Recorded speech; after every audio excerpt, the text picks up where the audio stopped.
released strong profit growth earnings today, beating analyst forecasts. Tell us about the results.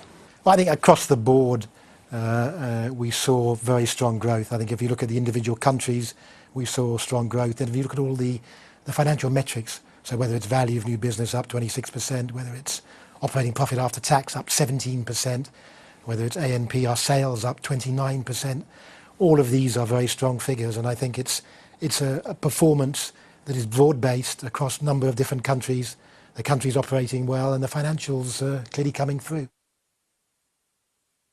Where is growth coming from within Asia? We saw growth in every market, so every market was positive.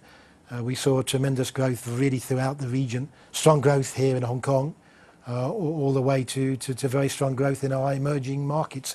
Our other market category grew 67% this year, which includes Australia, includes Indonesia, includes the Philippines. So right across our businesses, we were delighted at the performance.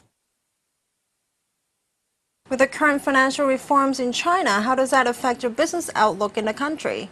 Well, I think if you look at the overall effect there, you have sort of the macro picture and the micro picture. The micro picture with AIA, we saw 27% growth in VONB.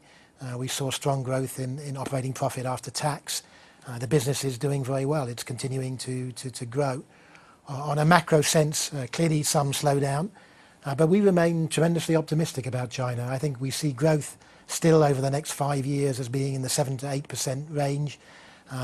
We see the factors for the insurance business around the emerging middle class, around demographics, around under-penetration, around savings rates. All of these are critical factors, and then you have urbanization on top of that. These are the most important trends for the life insurance business, rather than worrying about what happens in markets daily. We don't worry about what happens in markets daily. It's these longer term trends will sustain our business. One of the pending reforms from Beijing is that insurers like yourself will be allowed to set your own rate. What are your views on that? Again, I think we've seen liberalisation of rates through the different markets over time. We think this will not have a material effect.